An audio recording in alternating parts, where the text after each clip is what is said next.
Hello, everybody. I'm George from Ireland. Welcome back to my channel once again. And in this video, I'm going to be talking about why Russia's arms exports are collapsing and what the repercussions of this will be over the next decade or so.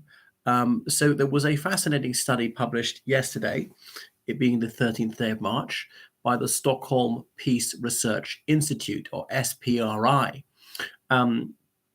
And it tracked Russian arms sales since 2018 and compared them to the previous few years. So Russia's share of world arms sales have contracted considerably since 2018. Now, notice it's the share of the sales, not the actual numbers, because of course, world arms sales go up some years, go down some years. It's their slice of the pie we're looking at. And then there's also inflation, because what $1,000 will buy you in 2018, it wouldn't buy you in 2019, cost a bit more. And then we had the pandemic, which made things a bit wonky. Not necessarily things being produced. People were so afraid of the disease they wouldn't even fight. Remember, even ISIS advised its terrorists to stay away from Europe because coronavirus was so fatal. And it was only when, interestingly, when coronavirus didn't perhaps seem that serious, November 2020, that Azerbaijan attacked Armenia. But anyway, so if you go from 2014 up to 2018, Russia sold 22% of all arms in the world. But if you look at the subsequent few years, 2018 up to and including 2022, Russia sold only 16% of all arms. So a 6 percentage points fall. But that's also very significant because, you know, that's a fall of quite a lot, of about a third, really. Anyway, so it's going to carry on falling, partly because the Russian armaments industry has to prioritize equipping the Russian Army, Air Force, and Navy because they've lost so much. It's thought they've lost something like a third of their tank fleet in Ukraine. The tanks are getting out of storage. These are T-62s. They're called 62 because they're first produced in 1962. By 1970, they moved on to the T-72. So these are real museum pieces. And they've not lost that many aircraft. One of the notable and perhaps puzzling things is how Russia had been so circumspect about its air force. If they'd thrown all their air assets at Ukraine on the first day, yeah, they would have lost a couple hundred planes, but they would have annihilated the Ukrainian air force, and they would have had air superiority. And they haven't done it, so they've held back on that. They've not suffered their air force has suffered that much, actually. And I thought the Ukrainians, I would have commandos crossing the border to destroy planes on the ground because it's just such a high priority. Because even the cheapest plane is tens of millions of dollars. But so they didn't have to replace too many planes. They've only had to replace about 3 ships. Only one was quite large, the Moskva. But it's really ground forces. So it's tanks, artillery, to some extent, small arms, rockets, missiles. They're very low on missiles, which is why using the Kinzhal ones, which are extremely expensive. And in fact, it's very wasteful to do that. They're being so profligate because I suppose they've got very little left in the arsenal. So they've often been caught selling shoddy goods to whoever it was, to their customers in the past few years, and often the thing received does not match the description on the bill of trade. So there are other reasons why people are going to not be purchasing Russian arms in such significant quantities in future, because they've been weighed in the balance and found wanting. They've proven to be markedly inferior to their NATO analogues, because remember, Ukraine is largely fighting now with North Atlantic Treaty Alliance Organization manufactured weapons.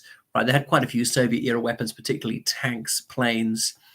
Quite a few of those have been destroyed. They're increasingly going to be replaced with NATO ones. Admittedly, no one's actually committed to providing NATO fighter jets. The British are training the Ukrainian pilots on their fighter jets. Well, that's a bit useless if you don't actually provide them. So I don't know, they'll probably make that decision in the next few months. The Americans say they're not going to give their fighter jets, but they could change their mind. And then what else? They've been given some NATO manufactured helicopters, the Ukrainians, not very many, at least 3 by the British. But it's somewhat redolent of the Gulf War 1991, when there are various countries led by the United States, the Coalition of the Willing, Italy, France, some of the Arab countries like Morocco, Egypt, obviously Saudi Arabia, Kuwait, and goodness knows who else, the Coalition of the Willing, to liberate Kuwait against the Iraqi army. The Iraqi army was almost entirely Soviet equipped through the 80s, despite being anti-communist. Saddam Hussein, who decimated the Iraqi Communist Party, he purchases weapons from the Soviet Union, and the USSR completely betrayed their communist comrades in Iraq, allowed them to be tortured up, rounded up, tortured, executed, never spoke up for their communist confrères in Iraq. But nevertheless, that air-land battle 2000, that was the American doctrine, proved the enormous superiority of Western manufactured weapons over whatever the Soviets could manufacture. Iraq had a million-strong army, battle-hardened. They'd almost all veterans of the war against Iran, and even so, against often unblooded troops from other Arab countries and NATO countries, the Iraqis were bested. This is really just the technology gap.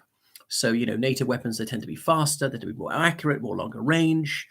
They have other things, night sights built into the better communication systems, and on and on and on. Sometimes less fuel efficient, thicker armor, greater interoperability, all sorts of advantages, often just better maintained, less likely to break down. But they're a lot more expensive usually. They're often heavier. So the biggest single customer for Russian armaments is the Republic of India. However, the Indians have also been buying fewer Russian arms than in previous years. It's gone down and down almost every year. About 39% of Russian arms exports go to China, but the second biggest customer is actually Egypt. Okay, but they'll probably be buying less for economic reasons. The Chinese will be less able to afford them. The Chinese, are they gearing up to attack Taiwan? We shall see. Notably, Argentina's just bought this sort of amphibious ship, as in whatever, landing ship. Or are they wanting to attack the Falklands again, or the Malvinas, as they call it? Perhaps they've sent an opportunity that Britain is so busy arming Ukraine, has given away so much equipment to Ukraine, we can't defend the Falklands. I mean, if I were the UK government, I'd be sending a few thousand troops to the Falklands to have a dissuasive effect on the Argentines, unless they tried to seize Las Malvinas, as they like to call it. Okay. Anyway, so this Stockholm Institute for Peace Research, it looks these figures over 5-year timescales because there's too much annual volatility. So it's not very useful to look at it from year to year. You see longer term trends. The United States also weighing in, and they're trying to talk people out of buying weapons from Russia, to somewhat succeeding. Orders from Indonesia and Egypt have been cancelled, and it's probably due to Uncle Sam twisting their arm. Now, the sanctions have hurt the Russian arms industry because they're not able to buy the components that are vital to some of their arms. What else? So arms sales are also important for the Russian economy, and their cruciality is even more so because this oil cap has been in effect for a few months now. The oil cap might be tightened down even more. There might be a gas cap, and a lot of Western countries were just buying fewer anyway, buying none, phasing out completely, like the United States and UK. So therefore, even more of the economy is going to depend on arms sales, and that's not going to happen. The one advantage of Russian arms is that they're the lowest end of the market, of the price range.